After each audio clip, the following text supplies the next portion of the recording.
Medieval kings dismissed marshes as worthless wastelands, yet these soggy landscapes became the secret engines of state power.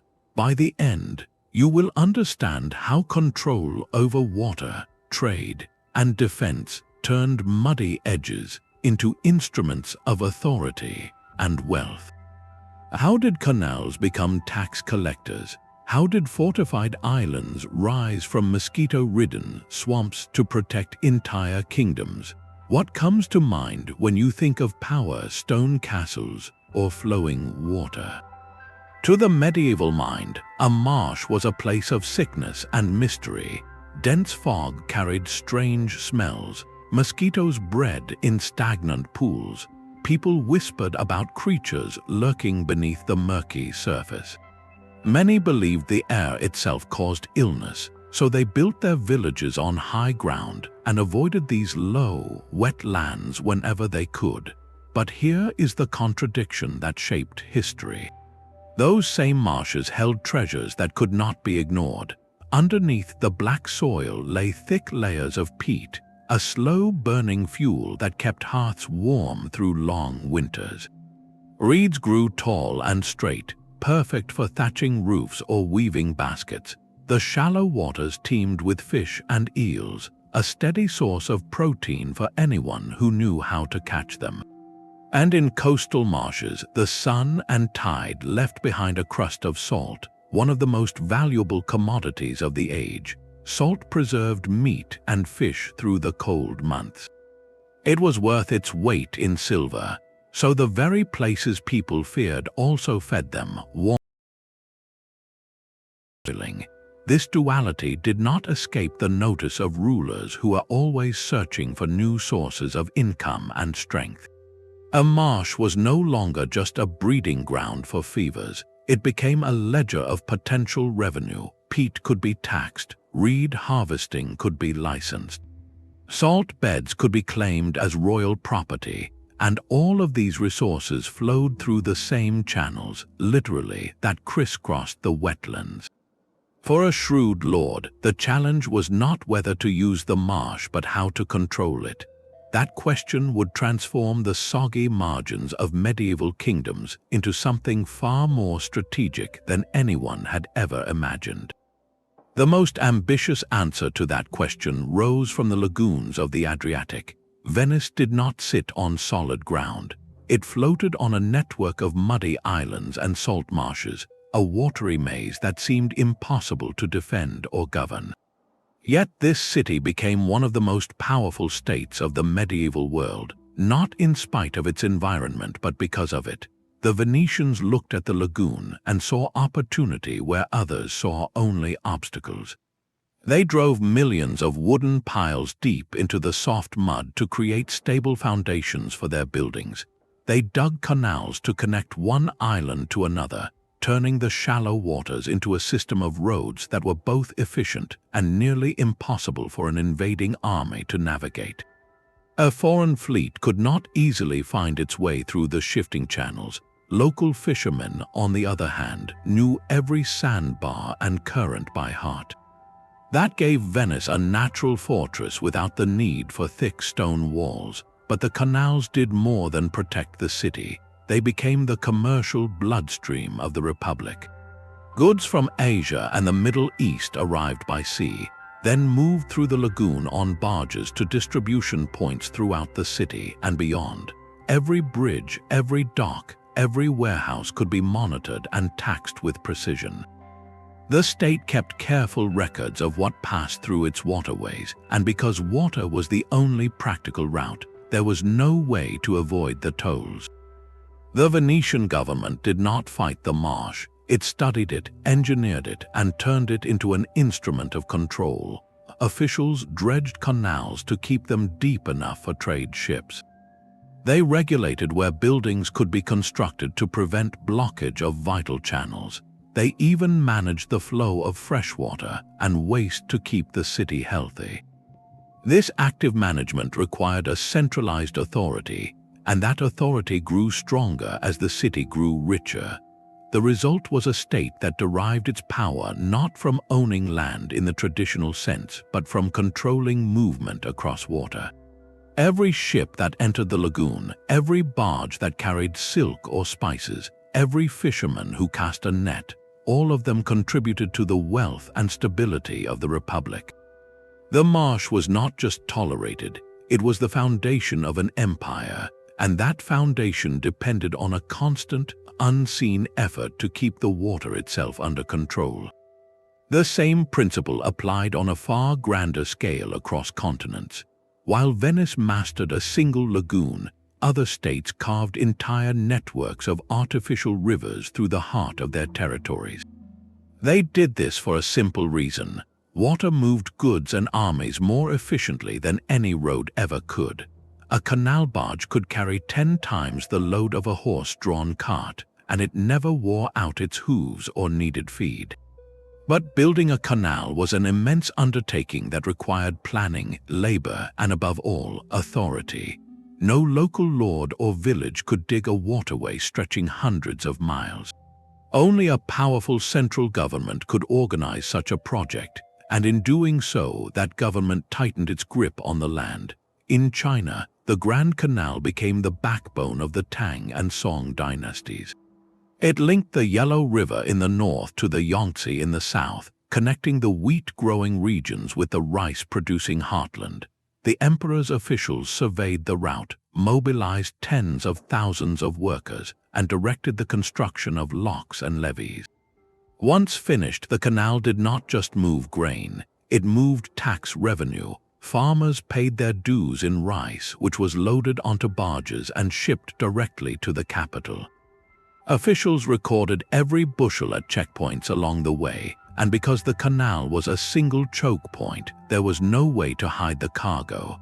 The state knew exactly how much flowed through each section, and it levied tolls on private merchants who used the same waterway. This steady stream of income funded armies, built roads, and supported the imperial bureaucracy.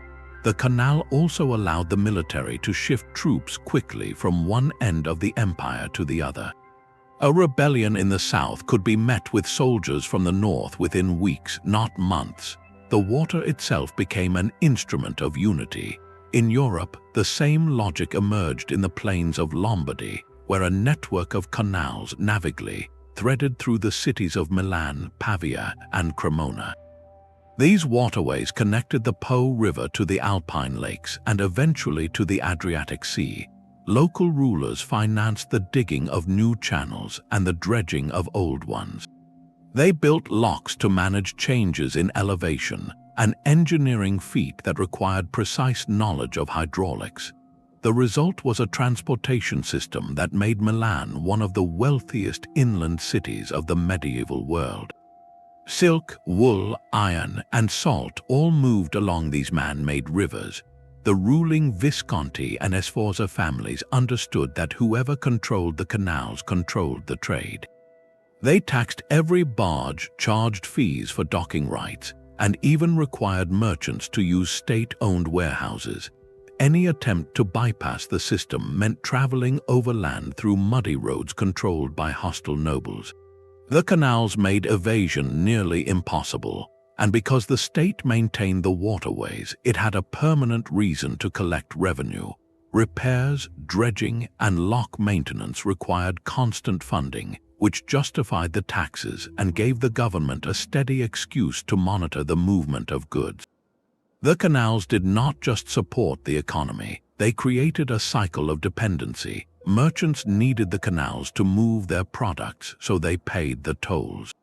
The government used that money to keep the canals open, which made the merchants even more reliant on them. In that way, a simple ditch filled with running water became a machine for building state power, a machine that hummed quietly beneath the surface of medieval life. In the Low Countries, the water did not just flow through the land, it threatened to swallow it whole. This was not a backdrop for trade or a convenient waterway.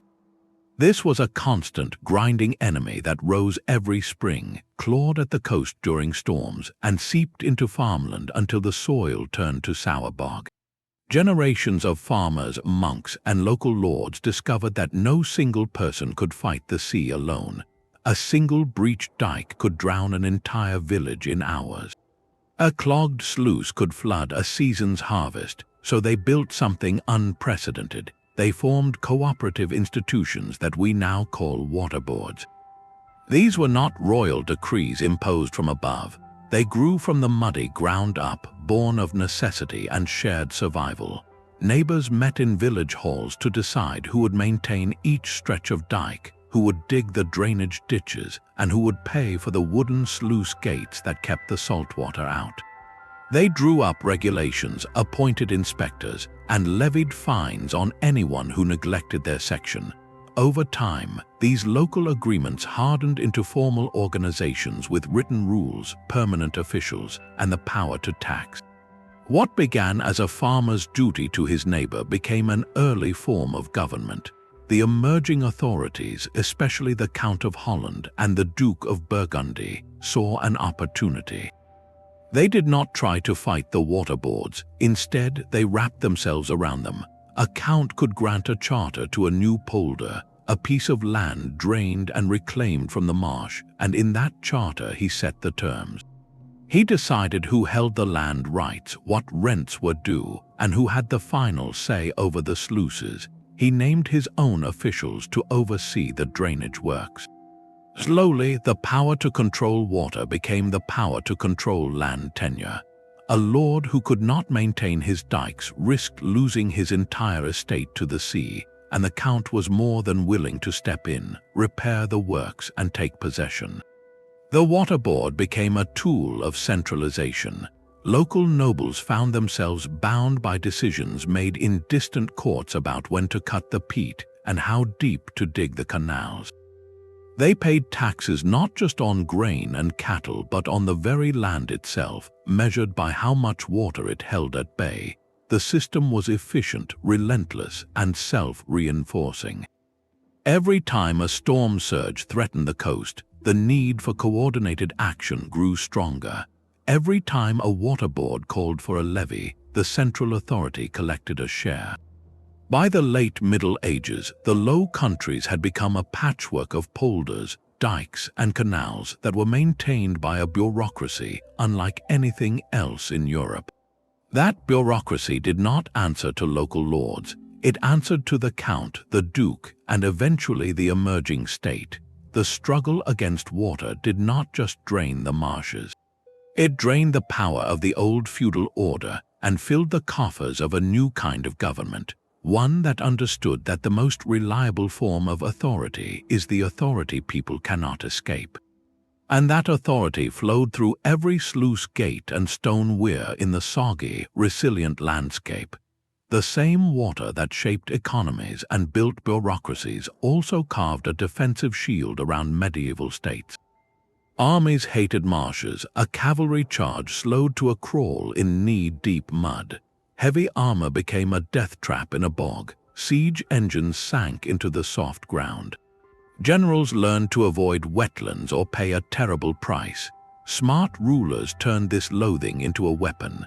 They placed their fortresses not on hills but on islands, on artificial mounds, on the only solid patches of ground inside a sea of reeds and peat. The fenlands of eastern England became a natural moat for the kingdom of East Anglia. The monastery at Crowland sat on a raised island, reachable only by a single causeway that wound through miles of treacherous bog. Any attacker had to advance along that narrow path, exposed to arrows and ambushes from every side. The local defenders knew the hidden routes, the firm ground beneath the water, the places where a horse would sink to its chest. Outsiders blundered and drowned. William the Conqueror faced exactly this problem when he tried to crush rebellion in the Fens. He built wooden causeways and fought from boats, but the marsh swallowed his soldiers and his patience. The resistance held out for years, not because of superior numbers, but because the land itself fought for the defenders. Down in the Po Valley, the same logic played out on a different scale. The Lombard city-states did not just build walls. They flooded the fields around their fortresses. They dug concentric rings of canals that could be opened to release water from the river, turning the entire countryside into a shallow lake. A besieging army found itself camping in mud, its supplies rotting, its horses foundering. The defenders moved by boat along the same canals they used for trade, turning a commercial network into a military supply line. Castles rose on natural or artificial islands in the middle of these floodplains. The castle of Fontainebleau, for example, sat on a mound surrounded by water-fed ditches. The moat was not a decorative feature, it was a weapon. Anyone who tried to approach had to wade through water while archers on the walls picked them off with ease. The state that controlled the sluice gates controlled the battlefield. Farther east, in the marshy lands of Brandenburg, the rulers of the region learned the same lesson but applied it to expansion. The Margraves built their fortresses on elevated islands in the Havel River Valley, places like Brandenburg and Der Havel itself, a town that grew on a piece of high ground in the middle of a vast wetland. They used the canals they dug for trade to also serve as tank traps. They planted watchtowers along the raised causeways that connected the islands, and any army trying to cross had to pass through narrow kill zones. The marshlands acted like a filter.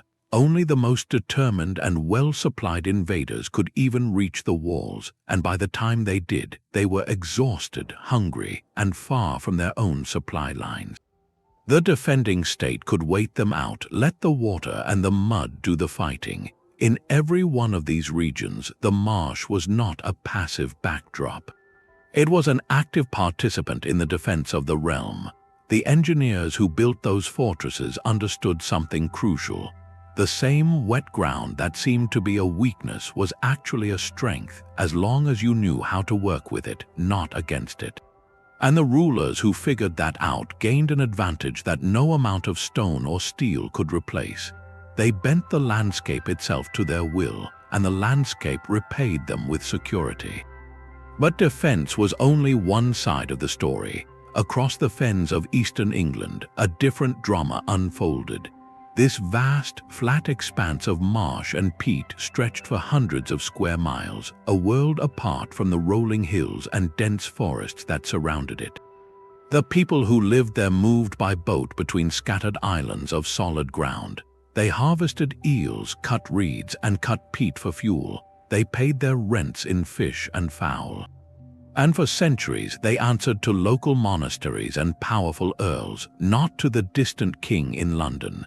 That arrangement worked well for the local lords, who collected fees from every fisherman and controlled access to the rich summer pastures. But it grated on the crown. The Fens were a kingdom within a kingdom, a place where royal writ arrived slowly and often met with polite resistance. Then came King John. His reign was a disaster in most respects, but in the Fens, he saw an opportunity that his predecessors had missed. He began issuing charters that granted permission to drain specific areas of marshland. On the surface, these were simple land improvement documents. In practice, they were weapons. A charter to drain a fen did not just allow the recipient to dig ditches. It gave them authority over water, over access, over the very shape of the landscape. It allowed them to build sluices that could cut off a neighbor's supply of river water. It let them claim reclaimed land as their own property, land that had once been common grazing ground for entire villages. The local monasteries, especially the great abbey at Crowland and the abbey at Ramsey, had held sway over the fens for generations. They owned the fishing rights, they controlled the peat beds, they collected tolls from the boats that moved along the slow rivers. King John's charters did not directly challenge those rights. They simply created new rights that overlapped with the old ones. A lord who received a drainage grant could dig a canal straight through a monastery's best eel fishery. The monks could protest, but the charter came from the king, and the king's courts backed the charter holder. The slow erosion of monastic power had begun. Over the following centuries, the pattern repeated. Edward I, Edward II, Richard II, each monarch issued more drainage charters. The crown grew stronger not by conquering the fens but by granting permission to change them. The local magnates who received those grants became allies of the king, bound to him by the land they had drained and the legal battles they won. The monasteries fought back, they petitioned the crown, produced ancient charters of their own, and sometimes even bribed royal officials, but they were fighting a losing battle. Every generation, the king's authority reached deeper into the marsh. By the time Henry VIII took the throne, the pattern was fully established. Henry had no interest in gradual erosion. He wanted absolute control. When he broke with the Church of Rome and dissolved the monasteries, the fens became a primary target. The great abbeys that had dominated the region for centuries were dissolved, their lands seized by the crown. Henry then turned around and granted those same lands to his own supporters, men who owed their wealth and position entirely to him.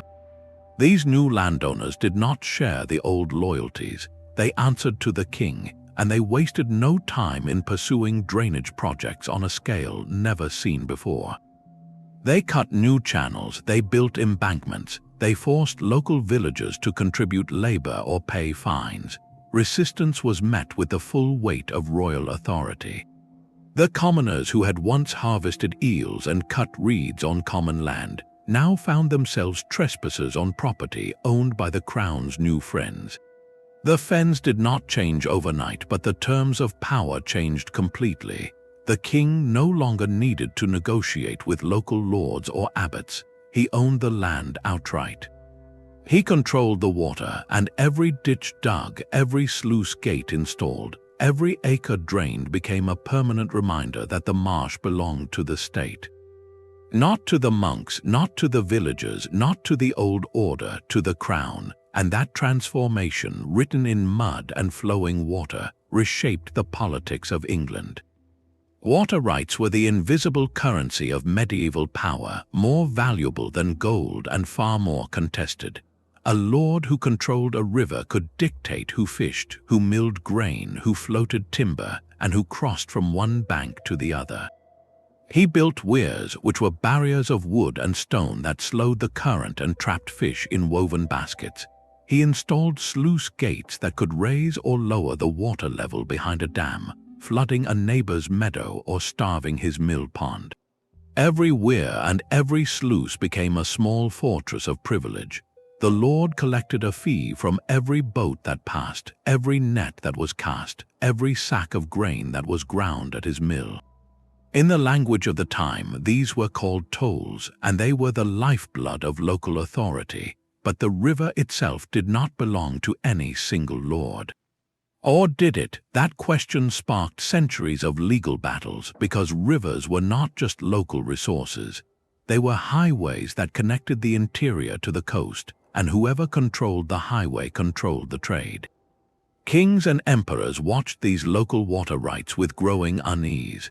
A powerful noble who could block a river could strangle a city, starve a rival, or extract tribute from passing merchants as if he were a sovereign prince.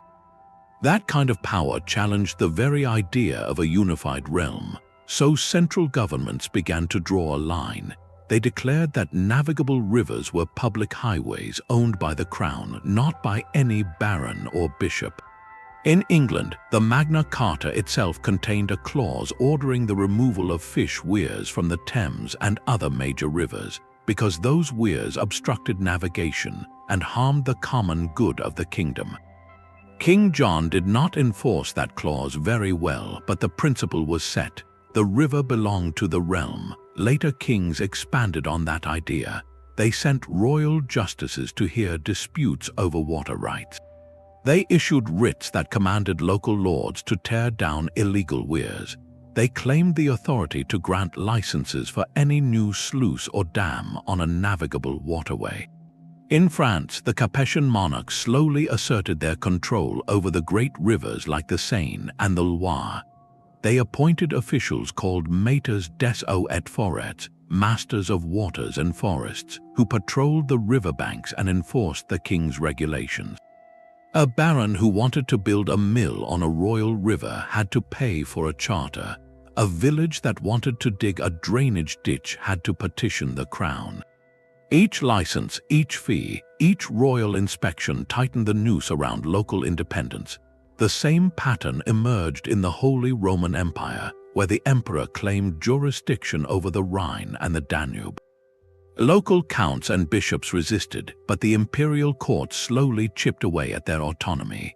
The weir that had once been a symbol of local power became a reminder of royal authority, because every weir now stood on land whose water rights were ultimately subject to the crown. Over generations, this quiet legal war reshaped the landscape.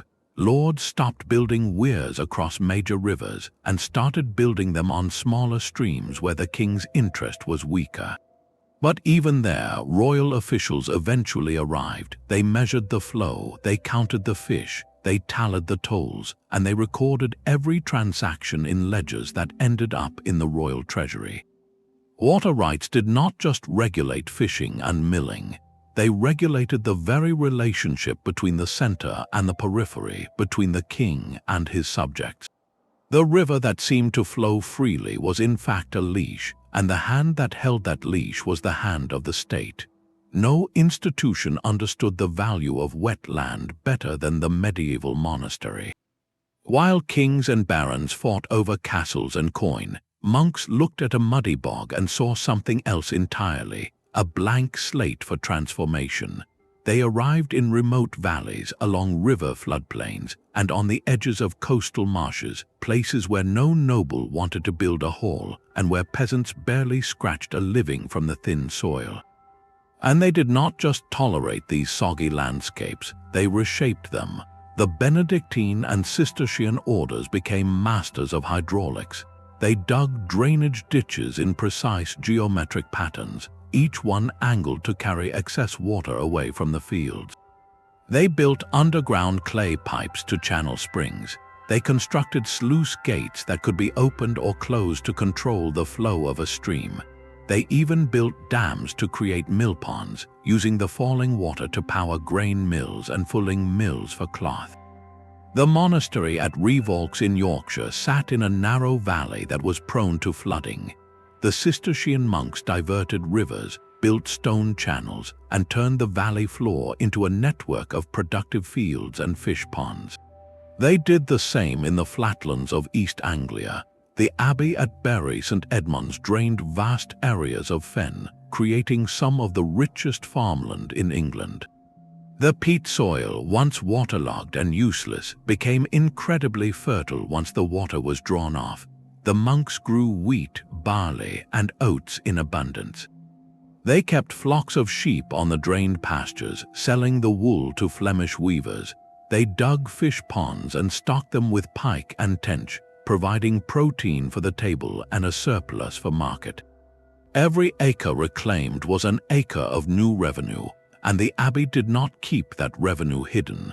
They invested it in stone buildings, in libraries, in stained glass windows that proclaimed the glory of God and the power of the abbey. But the money also bought influence. An abbot who could lend grain to a hungry village during a famine became a local patron. An abbey that owned the only mill for miles around could set the price for grinding grain and collect the fee from every farmer in the district. Monastic landlords were often more efficient and more consistent than secular lords. They kept meticulous records in their cartularies, noting each tenant, each field, each rent payment.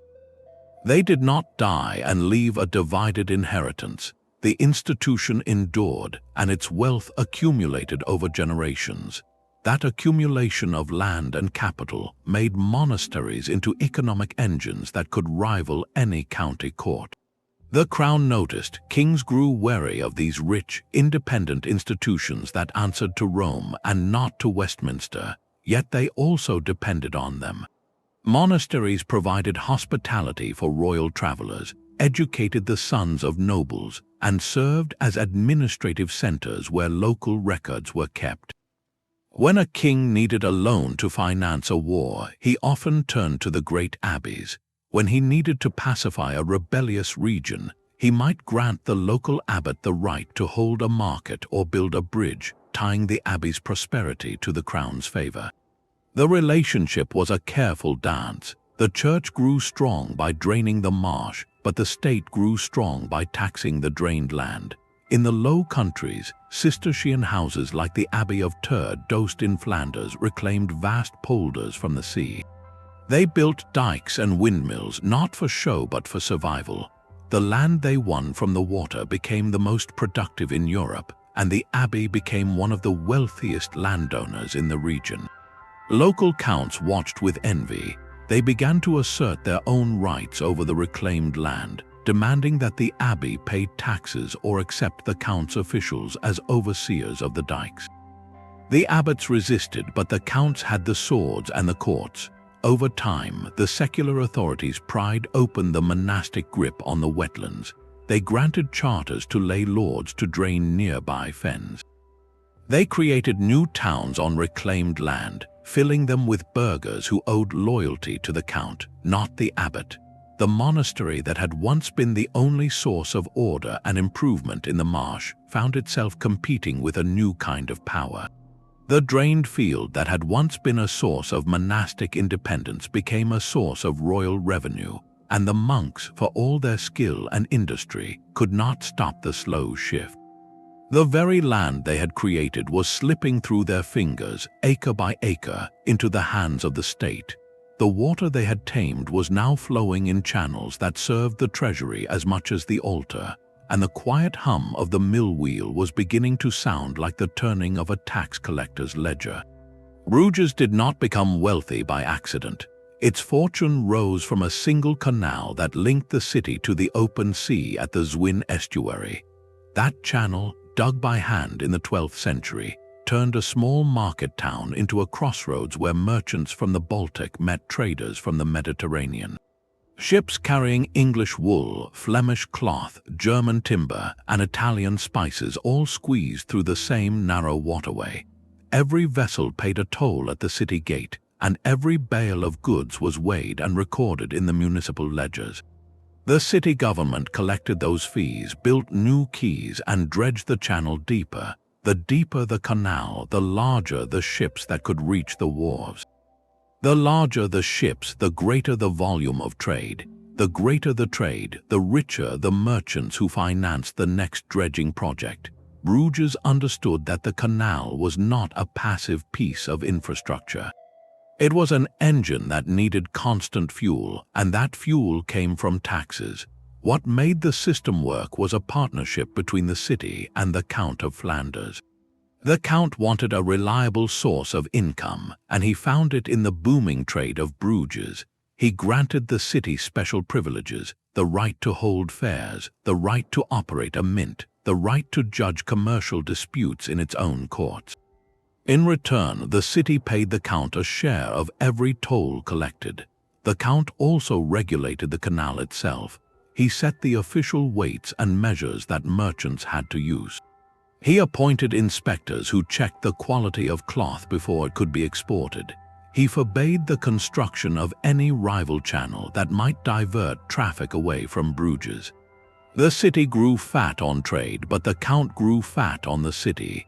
This was not exploitation. It was a carefully balanced symbiosis. When the canal silted up in the 15th century, both the city and the Count suffered together because they had tied their fortunes to the same stretch of water. Ghent followed a similar path but with a different twist. Its canals connected not to the open sea, but to the network of rivers and channels that crisscrossed the whole of Flanders. Ghent became the hub, the place where grain from Picardy, timber from the Ardennes, and salt from the coast had to pass through on their way north or south.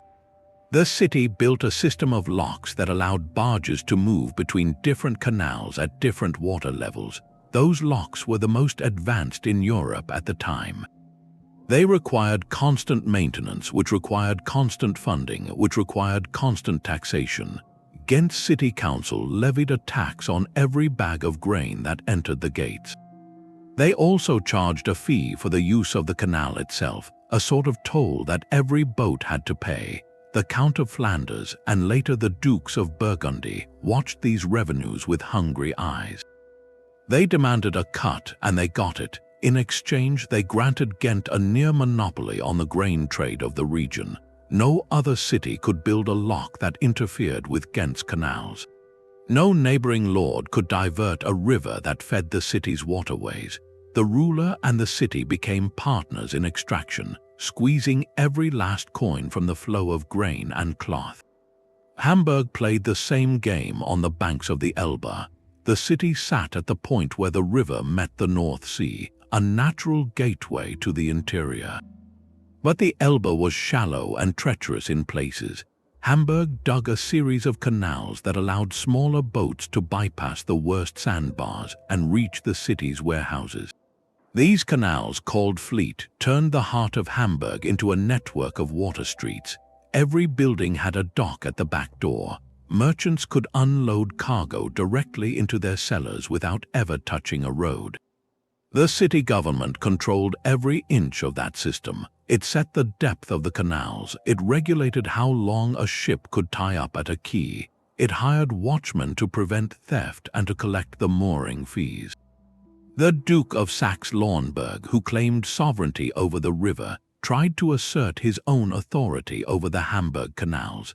He sent officials to demand a share of the tolls. Hamburg resisted. The city argued that the canals were man-made, not part of the natural river, and therefore not subject to the Duke's jurisdiction. The Duke threatened force. Hamburg sent a delegation to the Emperor. The Emperor sided with the city because a wealthy Hamburg paid more imperial taxes than a poor Hamburg did. The canals remained in city hands, but the city paid the Emperor handsomely for that privilege. Every year, a portion of the canal fees flowed into the imperial treasury. The symbiosis was clear. The city used its autonomy to grow rich. The state used its authority to tax that growth. In Bruges, in Ghent, in Hamburg, the same story repeated with local variations. Canals did not just move goods, they moved power. The water that flowed through those channels carried the wealth of merchants and the authority of rulers, mingled together in a current that neither could control alone. And the tension between them, the push and pull of commercial freedom and state regulation, would shape the politics of Europe for centuries to come. Marshes and wetlands were the medieval world's most stubborn border markers, lines drawn not in stone but in mud and brackish water. A river could be crossed at a ford or a bridge, but a marsh offered no such clear passage. It swallowed roads, confused travelers, and made it nearly impossible to tell where one lord's land ended and another's began. This ambiguity was both a curse and an opportunity for the states that faced them. Along the edges of the Kingdom of France, the great wetland of the Marais stretched between the royal domain and the Duchy of Brittany. For generations, neither side could claim firm control over this soggy no-man's land.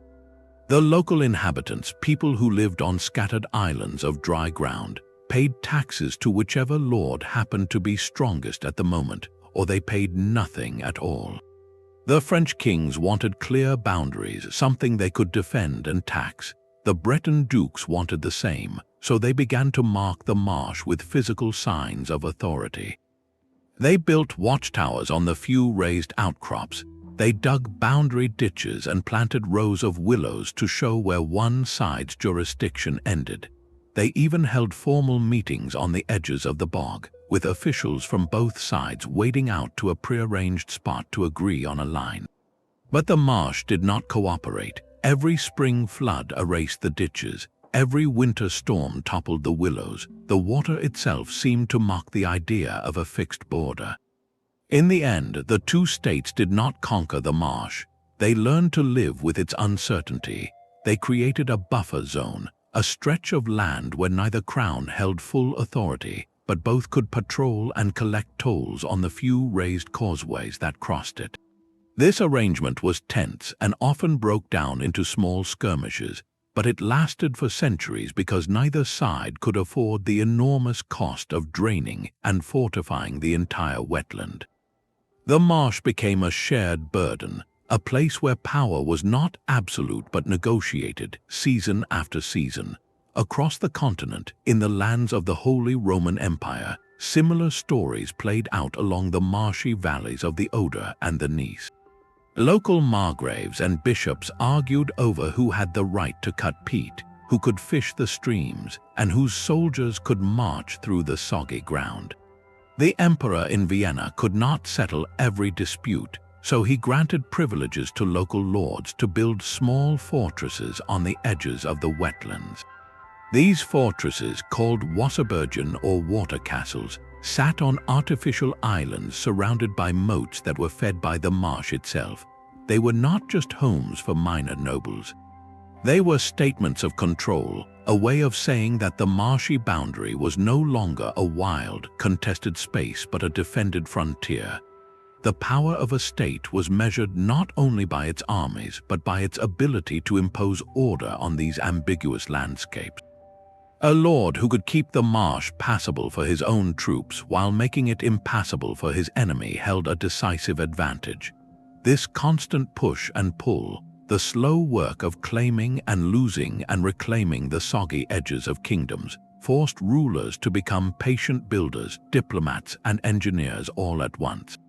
And it created a strange kind of stability because the marsh itself, with its cycles of flood and drought, its shifting channels and sinking ground, set the pace of power. No one could rush a boundary through a bog. The water demanded respect, and the states that learned to listen to it survived longer than those that tried to drain it overnight. Peat was the medieval world's hidden fortune, a slow-burning treasure locked beneath the surface of every marsh and fen. A single family could cut enough peat in a week to heat their home through an entire winter, but they did not own the ground beneath their feet. The state did. Kings and lords claimed the right to grant licenses for peat cutting, and they sold those licenses for a price. In the fens of eastern England, the Bishop of Ely controlled vast peat beds, and anyone who wanted to dig had to pay a fee to his officials. The bishop's men walked the cutting grounds, measuring each pile of dried turf and recording how many cartloads left the marsh. They collected a share, sometimes a tenth, sometimes a fifth, depending on the season and the quality of the peat. That share flowed into the bishop's treasury, which paid for the construction of Ely Cathedral's soaring lantern tower, a monument to the wealth that rose from the soggy ground. Across the North Sea, in the peat bogs of the Low Countries, the Count of Holland did the same thing but on a larger scale. He declared that all peat in his domain belonged to the count, not to the farmers who lived on the land. Local villagers could cut peat for their own use, but any surplus they sold had to pass through a counting house where the count's agents weighed it and levied a tax. The revenue from peat sales paid for the dikes that held back the sea, the same dikes that protected the peat itself from being washed away. The system was self-reinforcing. The more peat was cut and sold, the more money the count had to maintain the water defenses, and the more secure the peat beds became. But peat was only one layer of the marsh economy. Reeds grew thick and straight in the shallow waters, reaching heights of 10 feet or more. They were the roofing material of the medieval world, waterproof, insulating, and cheap. Every village, every barn, every lord's hall needed new thatch every few years, and the best reeds came from the marshes where they grew undisturbed by grazing animals. Whoever controlled the reed beds controlled the supply. Monastic landlords, especially in the fenlands and in the marshes of the Seine estuary, claimed exclusive rights to harvest reeds within their territories. They hired gangs of cutters who waded into the water in winter when the reeds were dry and the sap had dropped. The cutters worked with long scythes, bundling the reeds and loading them onto flat-bottomed boats. The abbot's agents then sold those bundles to thatchers throughout the region, setting the price as high as the market would bear. No independent cutter could compete because the abbot's charter forbade anyone else from cutting within the bounds of his manor. The monopoly was absolute, and it was enforced by the abbot's own bailiffs, who patrolled the waterways and confiscated any illegally harvested reed they found. The revenue from reed sales funded the upkeep of the abbey's buildings, the salaries of its servants, and the purchase of liturgical vestments and gold chalices. But a portion of that money also flowed upward, as the abbot paid a tax to the king in recognition of the royal charter that granted him those rights in the first place. The king took his cut, and the system held together. Then there was salt, the most essential and most heavily taxed commodity of the medieval world. Salt preserved meat and fish through the winter, kept butter from spoiling, and was used in tanning hides and making cheese. Without salt, entire communities would go hungry when the cold months came, and the best source of salt was not a mine but a marsh. Along the coasts of the Bay of Biscay, the English Channel, and the Baltic Sea, salt marshes were flooded by the tide, then baked by the sun, leaving a crust of white crystals on the surface. Local salt makers, called salters, scraped up this crust and washed it to remove dirt, then boiled the brine in lead pans over peat fires to produce pure white salt. The process was slow and laborious, and the final product was precious. The nobles who owned the salt marshes claimed a share of every batch. In the salt marshes of Guérande in Brittany, the Duke of Brittany took a quarter of all salt produced on his land. His officials measured the output of each salter, recorded it in ledgers, and collected the Duke's portion in kind. That salt was then sold at the Duke's own markets, often at a higher price than what the salters themselves could charge. The profit went straight into the ducal treasury, funding the construction of castles, the hiring of mercenaries, and the expansion of the Duke's administrative network. In England, King John went even further. He claimed that all salt marshes were royal property, and anyone who wanted to make salt had to purchase a license from the crown. The licenses were expensive, and they had to be renewed every year. Any salter who tried to work without a license faced heavy fines, and his salt was confiscated. The system generated a steady stream of income for the crown, income that did not require conquering new lands or raising taxes on grain. It came from the edge of the sea, from the thin white line between the water and the land. The same pattern repeated across Europe. In the Baltic region, the Teutonic Knights controlled the salt trade from the marshes of the Vistula Delta. They built storehouses and way stations, and they charged every merchant who moved salt up the river. The revenue from salt taxes funded the Knights' military campaigns and allowed them to build a network of fortresses that stretched from the coast deep into the interior. Every salt crystal carried a tiny piece of state power, dissolved and invisible but always present. The marsh did not just provide food and fuel. It provided the financial foundation for the administrative machinery that would eventually govern entire kingdoms. The ledgers of peat sales, reed licenses, and salt taxes were the building blocks of bureaucracy. They required clerks to write them, collectors to enforce them, and courts to adjudicate disputes over them. Each new tax created a new office, each new office created a new official, and each new official owed his loyalty to the state that paid his salary. The marsh, so often dismissed as a wasteland, was in fact a factory for governance itself, churning out the revenue that made the medieval state possible. And that revenue flowed not just into castles and armies, but into the quiet, persistent work of administration, the very work that turned a king's claim into a kingdom's reality. The Roman aqueducts did not crumble overnight. For centuries after the empire fell, those stone channels still carried water into cities that had once been Roman, though the flow grew weaker and the maintenance more irregular. But the memory of that system, the idea that a city could be fed by a source far beyond its walls, never fully disappeared. Medieval rulers understood that controlling the water supply meant controlling the people who depended on it. A city that relied on a single aqueduct was a city that could be watched, regulated, and if necessary, squeezed. In Paris, the Roman aqueduct from Arcueil had fallen into disrepair by the early Middle Ages, and the city drew its water from the Seine and from shallow wells. That was a messy, decentralized system. Every neighborhood had its own drawing point. Every landlord claimed rights to a well. The the city government, under the watch of the king, saw an opportunity to centralize.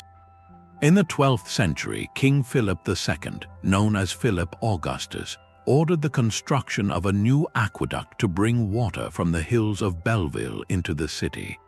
He did not do this out of charity. He did it to demonstrate that the crown could provide what local lords could not.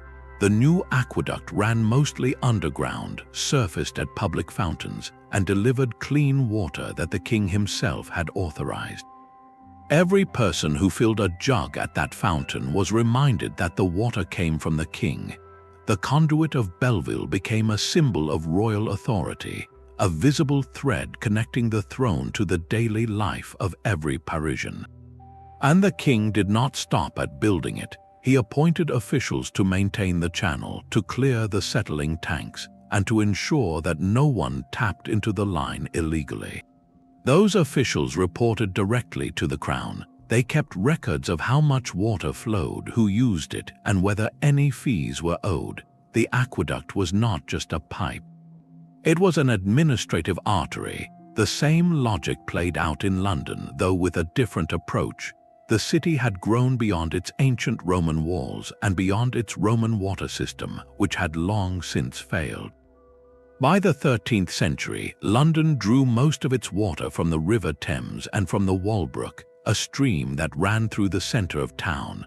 But the Thames was tidal and brackish, and the Walbrook was becoming a sewer.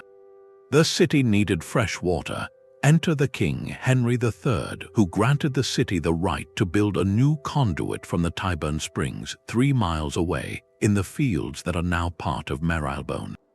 The project was financed by a tax on the citizens themselves, a tax that the city council levied with royal approval. The conduit was a masterpiece of medieval engineering, a lead pipe encased in stone that ran underground following the gentle slope of the land. At the terminus, in the heart of the city, stood the great conduit in Cheapside, a stone tower from which water flowed into basins for public use. The city appointed a conduit keeper, a paid official whose job was to inspect the pipe, prevent leaks, and stop anyone from taking more than their fair share. The system was not free. Local parishes paid a fee to have a tap connected to the main line. Brewers and dyers, heavy users, paid a higher rate. The revenue from those fees helped maintain the conduit and paid the conduit keeper's salary. And just like in Paris, every time a Londoner turned a tap or filled a bucket at the great conduit, they were participating in a system that had been built and regulated by the city government, which itself answered to the king. Water, in this way, became a tool of urban governance. A ruler who could guarantee a steady supply of clean water to a growing city could also guarantee the loyalty of its merchants and its guilds. In Bruges, the municipal authorities built a network of canals that did double duty, carrying both goods and fresh water. They diverted the River Rye through a series of locks and settling basins, ensuring that the water reaching the city was clear enough to drink. The city council hired a watermaster, someone who understood hydraulics and could keep the system running. That watermaster was a public servant, paid from city revenues, and he had the power to fine anyone who dumped waste or blocked a channel. The state, whether royal or municipal, inserted itself into the most intimate aspects of daily life: the water people drank, the streets they walked, the fires they extinguished. And by doing so, it made itself essential. A city without a centralized water system was vulnerable to drought, to disease, to riots. A city with a well-maintained system was a city that could grow, that could attract merchants, that could pay taxes. The aqueducts and conduits of the medieval world were not just remnants of Roman greatness. They were new instruments of control, quietly reinforcing the idea that the state was not a distant abstraction but a present force, flowing through every pipe and fountain. And once a population grew accustomed to that convenience, it became nearly impossible to imagine doing without it. The water that filled the basins also filled the treasury, and the same hand that turned the tap could also turn the political tide. Northern Italy told a different story entirely. The Po Valley was not a soggy frontier but a fertile plain that already fed thousands of people, yet it could have been so much more. The rivers that drained the Alps swept down across the flatlands, but they were wild and unpredictable, flooding one season and drying up the next. What the Duchy of Milan did with those waters turned the entire region into a machine of coordinated power. The lords of Milan did not wait for the rivers to behave, they forced them to.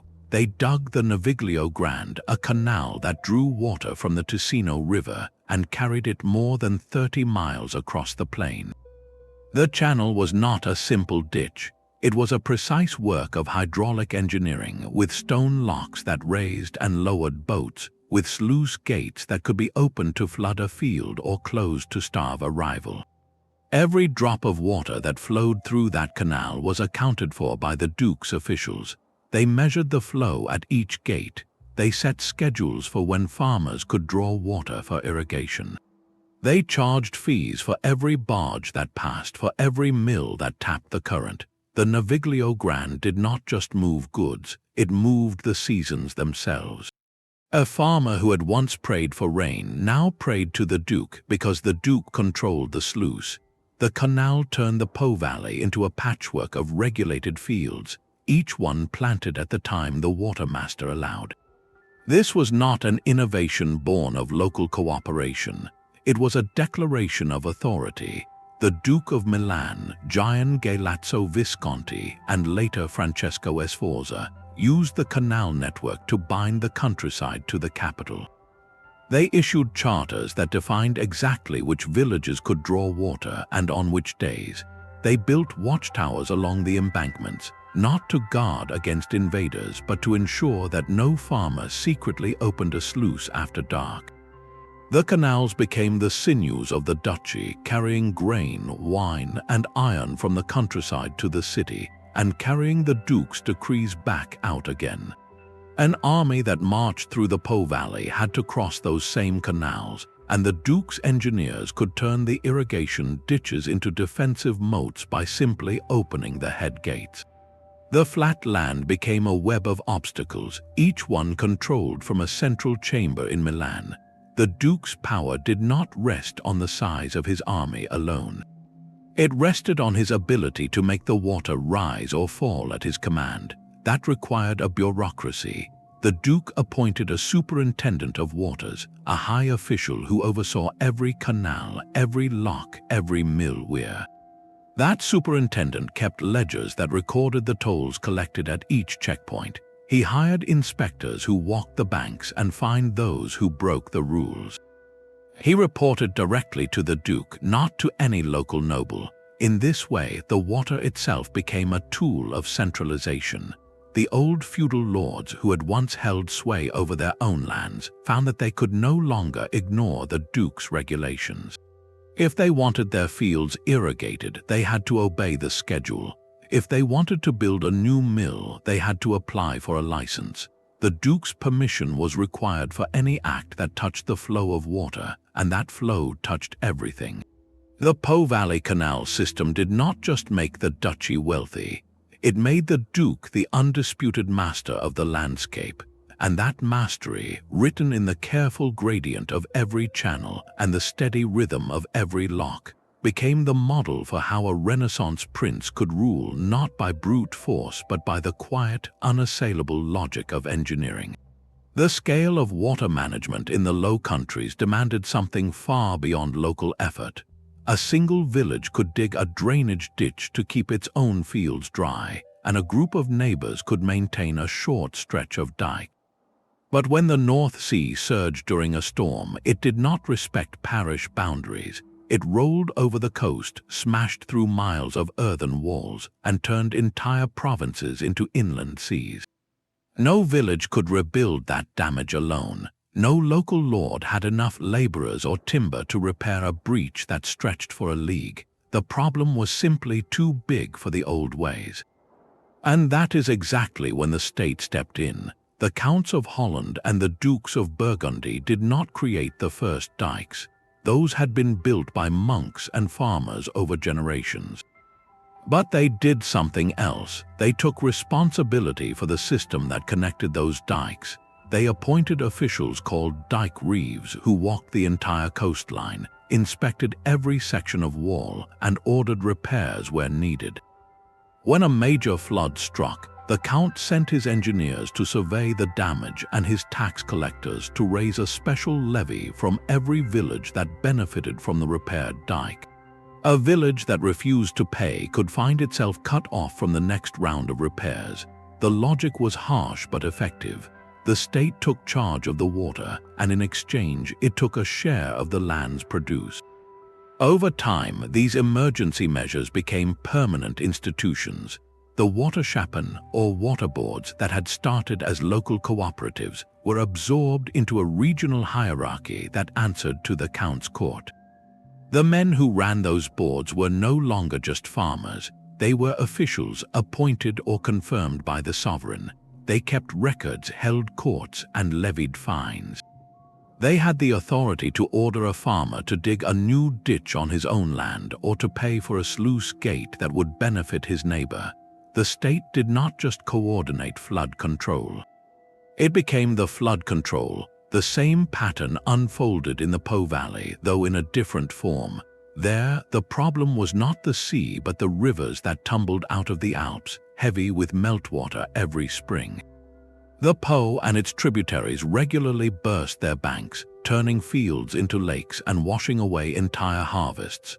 Local communities had built small embankments over centuries, but each village built its own to a different height and strength. A strong embankment in one village could push the floodwaters onto the unprotected land of a downstream neighbor, sparking feuds that sometimes turned violent. The Dukes of Milan saw the chaos and offered a solution. They declared that all embankments along the major rivers were matters of state interest. They sent engineers to survey the entire floodplain and draw up a single plan. They ordered villages to raise their walls to a uniform height and to maintain them according to a strict schedule. And they appointed a new official, the superintendent of riverbanks, whose job was to enforce these rules.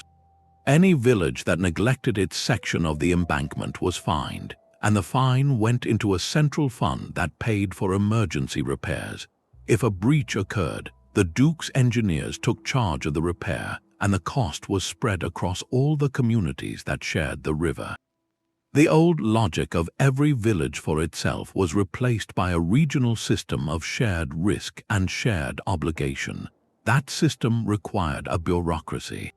It needed surveyors who could measure elevations and calculate the force of water. It needed clerks who could keep ledgers of who had paid and who had not. It needed judges who could settle disputes between upstream and downstream neighbors, and it needed a central authority, the Duke's Court, to set the rules and enforce them. The very act of controlling the water forced the creation of a permanent administrative structure. That structure did not disappear when the floodwaters receded. It stayed, collected taxes, and gradually extended its reach into other parts of life. The state grew stronger not because a king conquered new lands, but because he solved a problem that no one else could solve alone. The water did not bring down a government, it built one, and once built, that government had the tools, the revenue, and the legitimacy to take on even bigger challenges. The marsh and the river, once seen as obstacles, became the foundations of modern state power. Marshes were also havens for those who wished to escape the law. Outlaws, smugglers, and rebels knew the wetlands better than any royal official. Hidden channels, shifting sandbars, and dense reed beds offered perfect cover. A boat could vanish into the mist, and a whole community of fugitives could live for years on fish and wildfowl, moving between scattered islands of solid ground. The same features that made marshes difficult for armies made them ideal for those who wanted to stay unseen. In the fens of eastern England, outlaws known as the Fen Tigers operated with impunity long after the Norman conquest. They raided villages, stole cattle, and ambushed travelers on the few causeways that crossed the bog. When the king's men came looking, the outlaws simply slipped their boats into the reeds and disappeared. The local population often protected them because the outlaws were also a check on the power of distant lords. Smugglers used the coastal marshes of Kent and Sussex to land French wine and wool without paying the king's customs. They hid their cargoes in shallow trenches dug into the salt marsh, covered with turf, and retrieved them after nightfall. The crown's officials could not patrol every inlet and creek. The smugglers knew every hiding spot, every tricky channel where a pursuit boat would run aground. For a state trying to impose a uniform system of taxation and justice, these watery refuges were a direct challenge to its authority. The response was slow but relentless. Kings began to build fortified towers at strategic points along the marsh edges, places where a watchman could see for miles. They stationed small garrisons of soldiers, not to fight battles but to conduct regular patrols along the waterways. In the Low Countries, the Count of Flanders ordered the construction of blockhouses at the mouths of major rivers, where customs officials could inspect every passing boat. The blockhouses were small, cheap to build, but they changed the geography of evasion. A smuggler now had to slip past a guarded checkpoint instead of simply floating into a friendly cove. In the Fens, the crown granted local lords the authority to arrest anyone found in the marsh without good reason. These lords appointed marsh bailiffs, men who knew the bogs intimately and were paid a bounty for every outlaw they captured. The bailiffs were the state's eyes in the wilderness, and their presence made the marsh less welcoming to those who had once treated it as a free kingdom. But patrols and blockhouses could only do so much. The most effective way to eliminate the refuge was to eliminate the refuge itself. Kings and dukes began to sponsor drainage projects not only for agricultural profit, but also to clear the hiding places. When a marsh was drained, the channels became shallow ditches that could no longer hide a boat. The reed beds shrank. The islands of solid ground turned into ordinary farmland. The outlaws lost their cover. In the 13th century, the Bishop of Ely, acting with royal authority, drained large sections of the fens around his cathedral. The new fields were more productive, and the new roads made it harder for fugitives to move unseen. Local resistance was fierce. The fen tigers fought back, tearing down dikes and burning the bishop's crops. But the state had more resources and more patience. Drainage continued, generation after generation, shrinking the margins where lawlessness could thrive. The same story played out in the marshy Camargue of southern France, where the King of Aragon and later the French crown gradually reclaimed land and built watchtowers along the Rhone delta. The smugglers who had once moved contraband between the Mediterranean and the interior found their routes blocked by new canals and guarded locks. This was not a war of pitched battles, but a slow, grinding process of territorial control. Every ditch dug, every watchtower built, every bailiff appointed represented an expansion of the state's reach into places that had once been beyond it. The marsh, which had been a sanctuary for those who rejected authority, became a classroom for a new kind of governance. The state learned to project power not by conquering castles but by managing water, by patrolling channels, by draining the very ground that had sheltered its enemies. And as the marshes shrank, so did the independent world of the outlaw. The wild, wet edges of the medieval kingdom were slowly tamed, turned into taxable farmland and orderly parishes. But the memory of those hidden refuges lingered, a reminder that the state's greatest battles were sometimes fought not on battlefields but in the quiet, persistent work of reshaping the landscape itself. South of Rome lay a landscape that defied every attempt to tame it. The Pontine Marshes stretched for miles along the coast, a vast, flat plain of standing water and thick vegetation that had swallowed human ambition for centuries. Ancient Roman emperors had tried to drain it. They dug channels, built embankments, and constructed roads across the bog. But after the empire fell, the water returned. The channels silted up, the embankments crumbled, the the marsh reclaimed its territory and grew even wilder than before. By the Middle Ages, the Pontine Marshes had become a byword for everything that could go wrong when a state lost control of its water. The air itself seemed heavy with failure. Travelers who crossed the region on the Via Appia, the ancient Roman road that still ran through the marsh, reported a landscape of eerie beauty, water lilies floating on dark pools, herons standing motionless in the reeds, and a silence broken only by the buzz of insects. But that beauty concealed a persistent health challenge. The stagnant water bred sickness that struck down anyone who lingered too long. Local villages clung to the edges of the marsh, but their populations remained small. No one chose to live in the heart of that soggy wilderness. The popes, who ruled this stretch of Italy as both spiritual and temporal lords, looked at the Pontine Marshes with frustration and longing. Here was a vast tract of land close to Rome itself that produced almost nothing. No grain, no wine, no timber, no tax revenue. It was a hole in the papal treasury, a constant drain of resources whenever floods threatened the nearby farms. And it was a source of sickness that kept the population of the surrounding countryside thin and weak. To a pope who wanted to project strength and prosperity, the marsh was an open wound, a reminder that the papal states could not control their own territory. So they tried again and again. Pope Boniface VIII in the late 13th century issued a decree calling for the drainage of the Pontine Marshes. He appointed commissioners, granted charters, and promised rewards to anyone who could make the water flow away.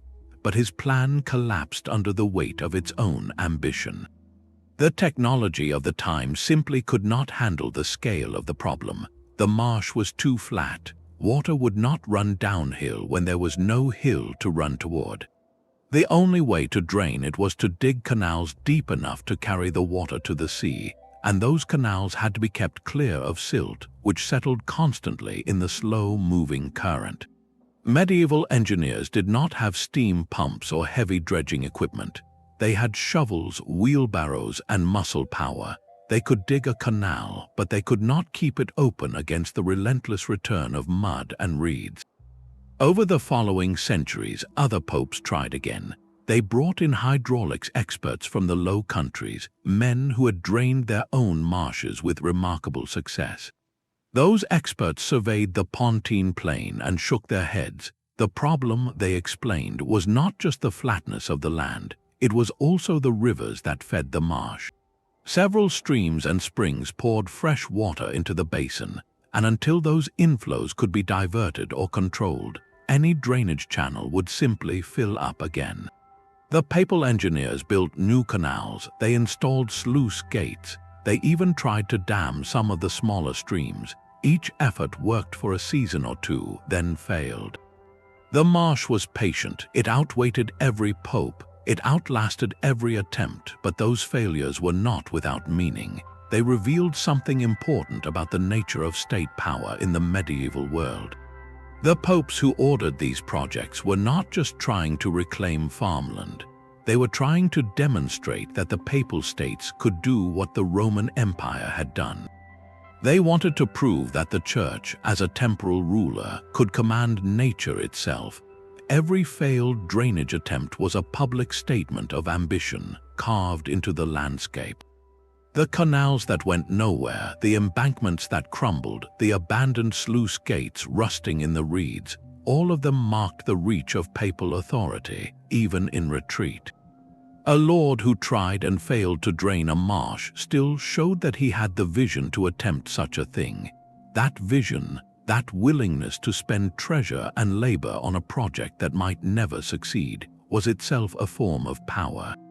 It told neighboring nobles and rival cities that the Pope thought in terms of centuries, not seasons. The Pontine Marshes remained undrained when the Middle Ages ended. They would not be fully reclaimed until the 20th century, when modern pumps and concrete channels finally did what medieval engineers could only dream of. But the story of those failed attempts is not a story of defeat. It is a story of how the mere act of trying to control the water changed the way rulers thought about their lands. They looked at the marsh and saw not an obstacle but a project, a way to measure their own strength against the stubbornness of the earth.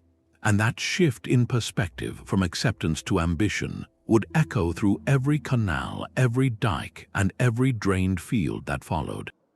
But the very success of this engineering came with a price that the medieval state was only beginning to understand.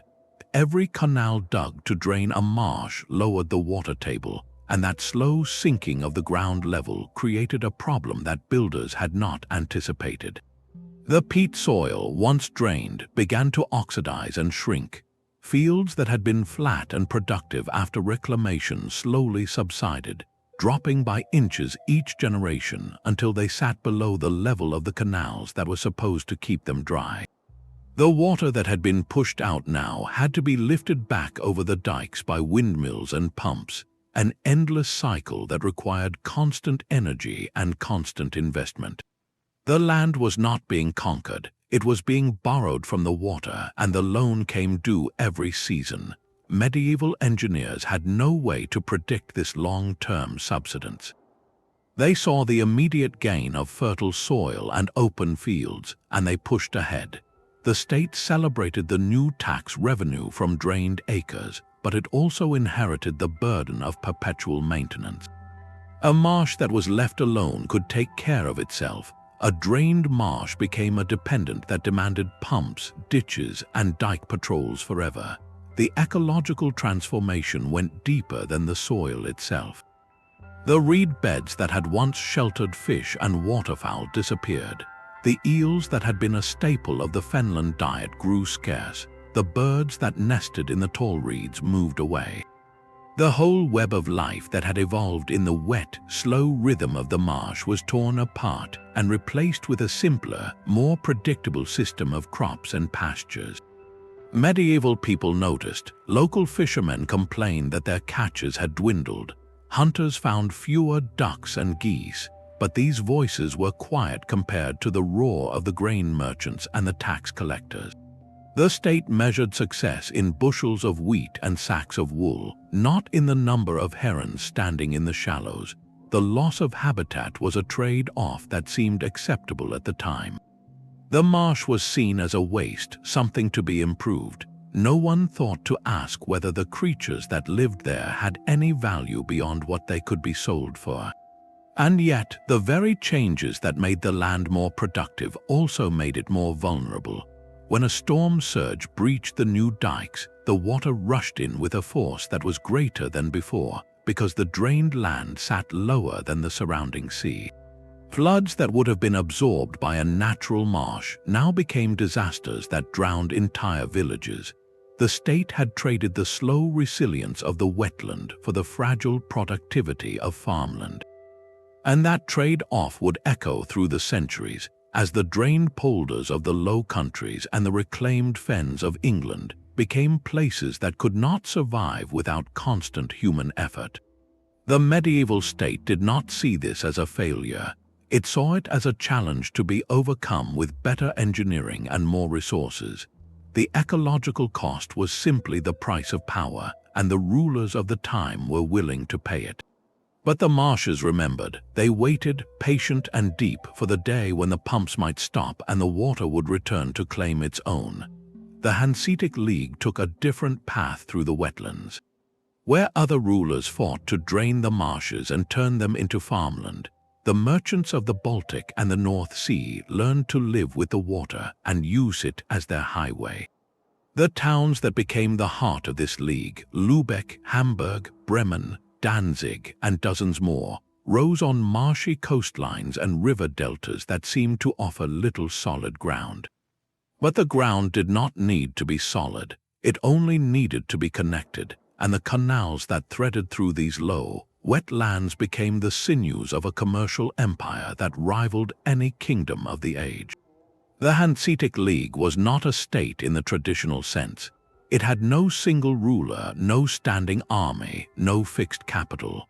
What it had was a network of waterways that linked the interior of northern Europe to the coast, and a set of agreements that allowed merchants to move goods across that network with remarkable safety and efficiency.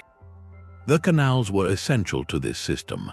They allowed ships to bypass treacherous stretches of open sea, to move from one river basin to another, and to reach cities that sat far inland. The most famous of these artificial waterways was the Stecknitz Canal, completed in the late 14th century, which connected the Trav River near Lübeck to the Elbe River near Lauenburg. This canal was not wide or deep by modern standards. A typical barge on the Stecknitz could carry about 10 tons of cargo, which seems small today but was revolutionary at the time. Before the canal, goods moving from Lübeck to Hamburg had to travel overland or take a long, dangerous route around the Danish peninsula. After the canal, a merchant could load his cargo onto a barge at Lübeck and float it all the way to the Elbe, then down to Hamburg, then out into the North Sea. The journey was slower than a horse cart, but the barge could carry far more weight at a fraction of the cost. The Hanseatic League understood that control of such a waterway was control of trade itself. The city of Lübeck, which served as the unofficial capital of the League, invested heavily in maintaining the Stecknitz Canal. It appointed officials to oversee the locks, to collect tolls from passing barges, and to ensure that the channel remained deep enough for navigation. The tolls were not arbitrary. They were set by agreements among the member cities, and the revenue was used to pay for dredging and repairs. In this way, the canal became a collective asset that reinforced the bonds of the League. A city that violated the trade rules could find its barges blocked at the next lock. A city that contributed to the maintenance could expect smooth passage for its merchants. The water itself enforced the discipline of the alliance. The same pattern repeated across the Hanseatic world. In the eastern Baltic, the city of Danzig sat at the mouth of the Vistula River, a mighty waterway that carried grain, timber, and tar from the Polish interior down to the coast. The river was wide and fast, but it was also unpredictable. Sandbars shifted with every flood. The Hanseatic merchants did not try to tame the river completely. Instead, they built a network of canals and dredged channels that gave their ships safe passage through the shifting shallows. They also built warehouses and cranes directly on the waterfront, so that grain could be unloaded from river boats and reloaded onto seagoing vessels without ever touching a cart. The city government, dominated by Hanseatic merchants, set the rules for this entire operation. They regulated who could use the cranes, how much they could charge, and what fees were due to the city. And because Danzig controlled the only practical route for Polish grain to reach the sea, it could set terms that benefited its own merchants above all others. The Hanseatic League functioned as a quasi-state power precisely because it controlled these choke points. A merchant from Cologne who wanted to trade in Novgorod had to pass through Lübeck, and at Lübeck he had to pay a toll, store his goods in a Hanseatic warehouse, and abide by Hanseatic laws. If he violated those laws, he could be banned from the League's network, effectively cut off from the entire Baltic trade. The water infrastructure made this enforcement possible. There was no way to bypass the canals and the toll stations. The rivers that seemed to offer freedom of movement actually funneled every ship past a checkpoint where the League's authority was absolute. And that authority extended to political matters as well. When the King of Denmark tried to impose new tolls on ships passing through the Sound, the Hanseatic cities banded together, raised a fleet, and blockaded the Danish coast.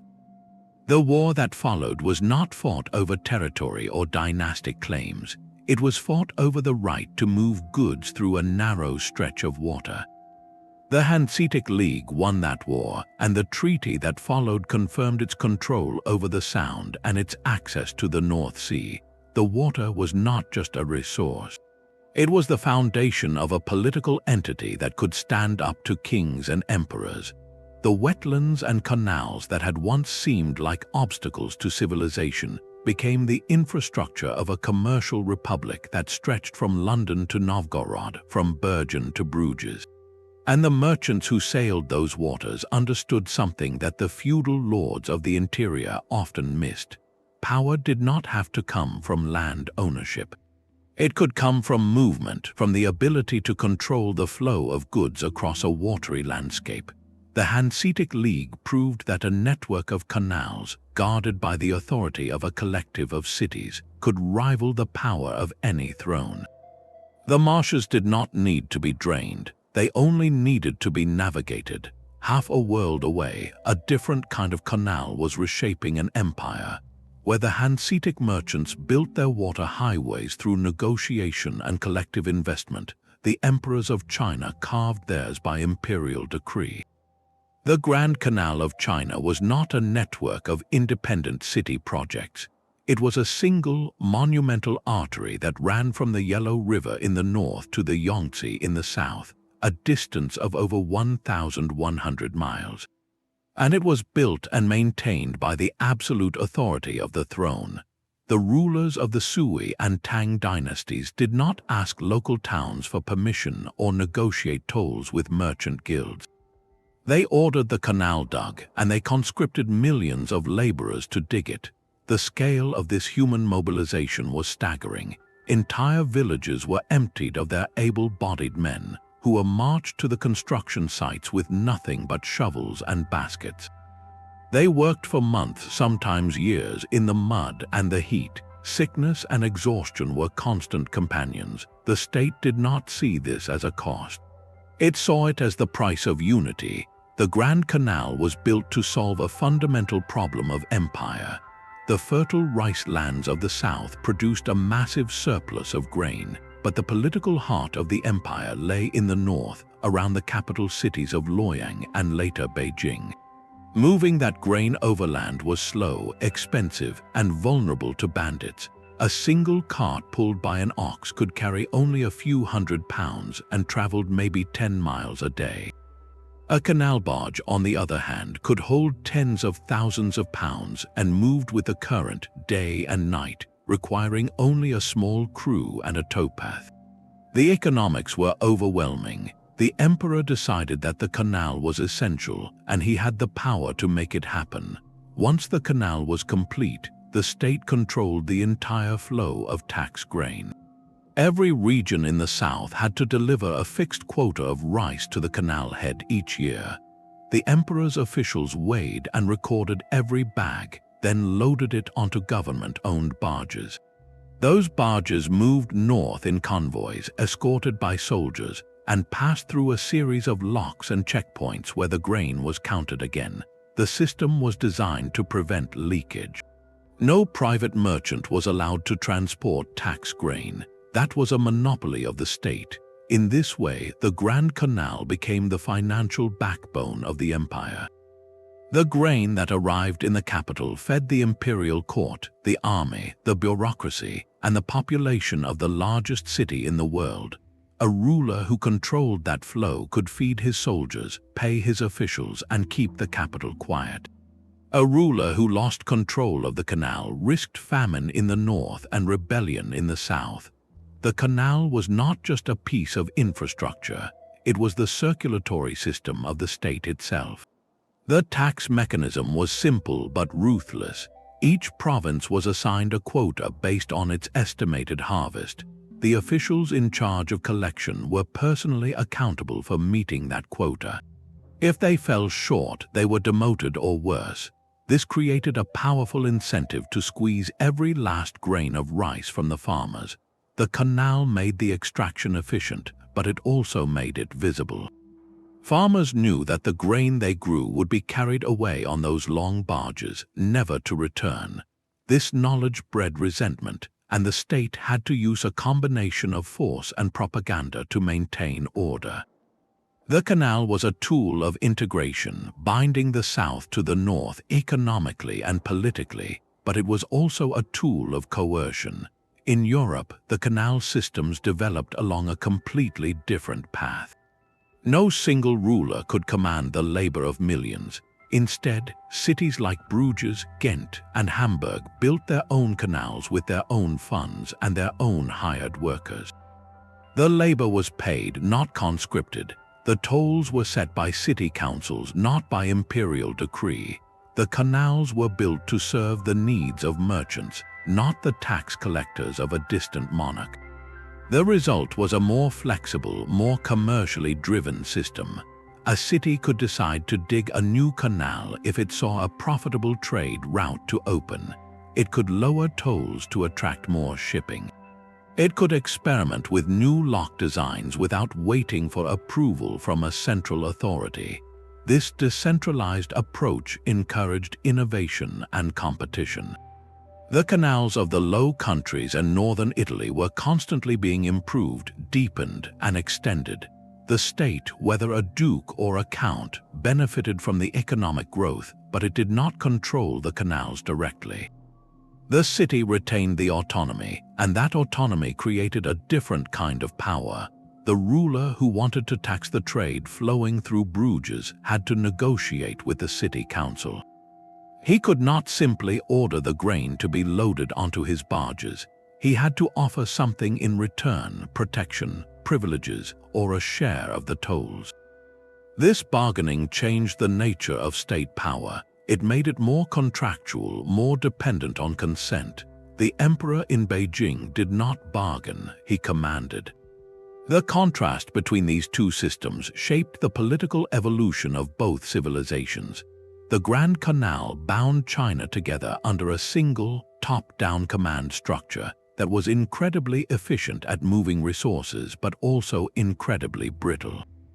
When the canal silted up or fell into disrepair, the entire empire felt the shock. The central government had no fallback. The European canal networks, by contrast, were redundant. If one city's canal collapsed, trade could often be rerouted through another. The system was less efficient in the short term, but more resilient in the long term. The medieval state in Europe had to learn to work with its merchants, not just order them around. And that lesson, learned in the muddy canals of Flanders and Lombardy, would eventually lay the groundwork for the commercial republics that reshaped the modern world. The water that flowed through those different canals carried not just goods but also two very different ideas about how power should be exercised. One came from above.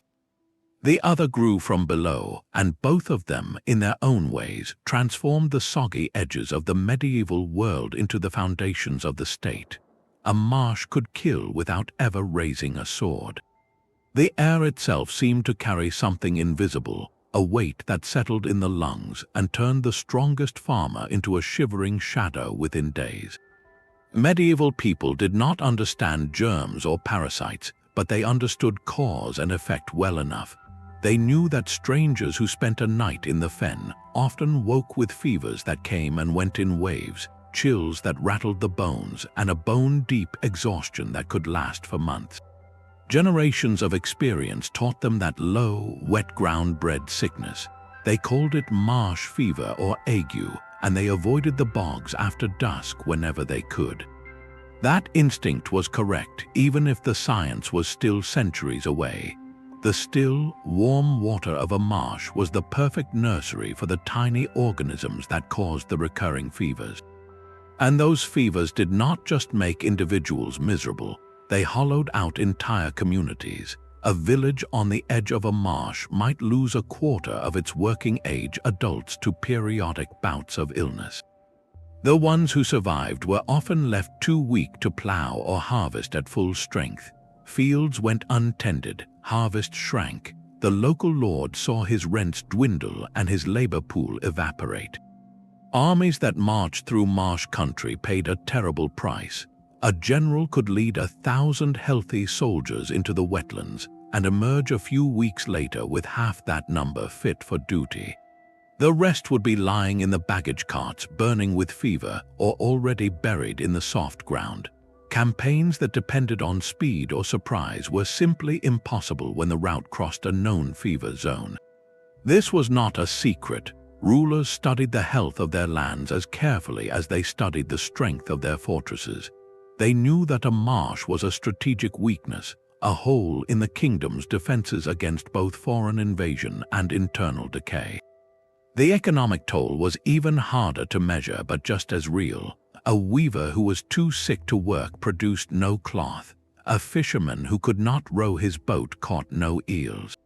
A family that spent its savings on herbal remedies and healers had nothing left to pay the tax collector. The state needed healthy subjects to generate the wealth that filled the treasury, and the marsh was silently robbing the treasury of its due. Over generations, this constant drain of sickness and lost productivity added up to a hidden tax that the wetlands levied on every kingdom that tolerated them. The motivation to drain the marshes was therefore not only about gaining new farmland or building better canals. It was about removing a persistent enemy that never slept. The same rulers who dug drainage ditches for trade also dug them for health. They saw the connection between stagnant water and weakened bodies, even if they explained it in terms of bad air rather than microscopic parasites.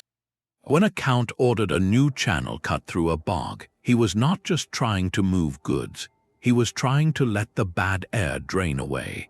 In the Low Countries, the water boards that coordinated dike maintenance also began to coordinate the cleaning of ditches and the removal of standing pools. They knew that a village with clean, flowing water was a village that stayed productive. In the Po Valley, the Dukes of Milan required that all irrigation canals be flushed regularly to prevent the water from turning foul. They did not call this public health, they called it good management, but the effect was the same. The slow, systematic drainage of the medieval marshlands was one of the first great public health projects in European history, even if no one at the time used that term. The results were gradual but unmistakable. As the fens of eastern England were drained, the bouts of marsh fever became less frequent. The population in the reclaimed areas began to grow. Children survived to adulthood more often. The labor force expanded, and with it the tax base. Armies could march through the drained landscape without losing half their strength to illness. The state grew more resilient. The marsh that had once been a source of sickness became a source of stability. This transformation did not happen overnight, and it did not happen without resistance. Many local people believed that draining the marsh would anger the spirits that lived in the water. They were not wrong to be cautious. The drainage did change the local environment profoundly, and not always for the better. But from the perspective of the rulers who ordered the work, the health benefits alone justified the enormous cost. A kingdom with fewer sick people was a kingdom that could fight harder, work longer, and pay more taxes. The marsh was not just a wet spot on the map. It was a slow poison that the state had learned to recognize and slowly to remove. And every acre of drained land was an acre that had been recovered not just for farming, but for the sheer strength of the kingdom itself. A single invention changed how rulers saw the marsh forever. The windmill-powered pump did not appear overnight, but once it arrived, it turned the slow work of drainage into an industrial process. Before the windmill, draining a large wetland meant digging deeper canals and relying on gravity to carry the water away. That worked only if the land was higher than the outlet, which in the flat coastal plains of the Low Countries was rarely the case. The water had to be lifted over the dike and into the river or the sea. For centuries, that lifting was done by hand, by men turning screws or buckets on long ropes, a slow and exhausting method that could only handle small volumes. A windmill changed everything. The millwrights of the late medieval period learned how to harness the steady winds that swept across the open polders. They built a tower of brick or wood, topped with a rotating cap that held 4 massive sails.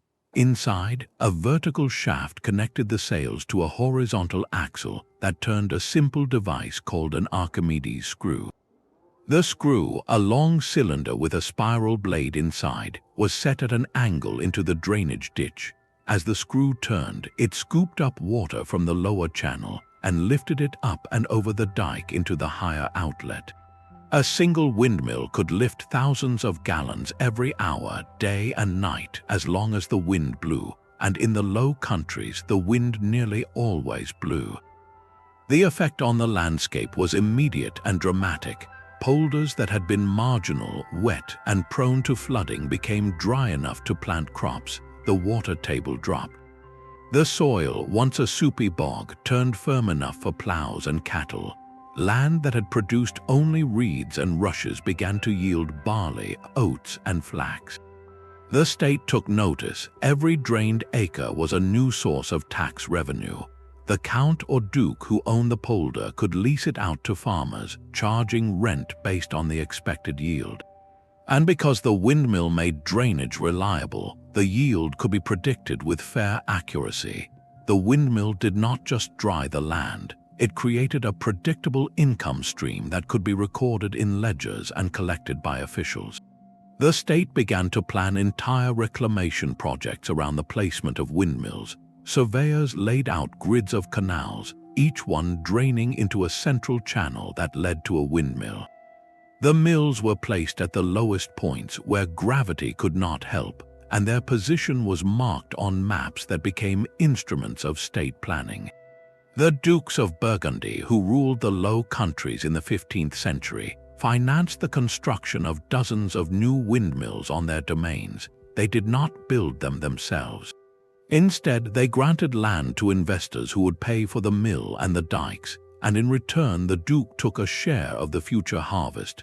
This was a partnership between private capital and state authority, and it worked. The windmill turned the marsh into a factory for farmland, and the Duke took a cut of every bale of wool and every sack of grain that came off the reclaimed ground. The centralization of power followed the windmill. A single polder needed one windmill and a few caretakers, but a chain of polders, each one lower than the last, needed multiple windmills working in sequence, each one lifting water a few feet higher until it finally cleared the dike. This required coordination. The water level in one polder affected the water level in the next. A miller who slowed his pumping could flood his neighbor. The state stepped in to regulate the entire system.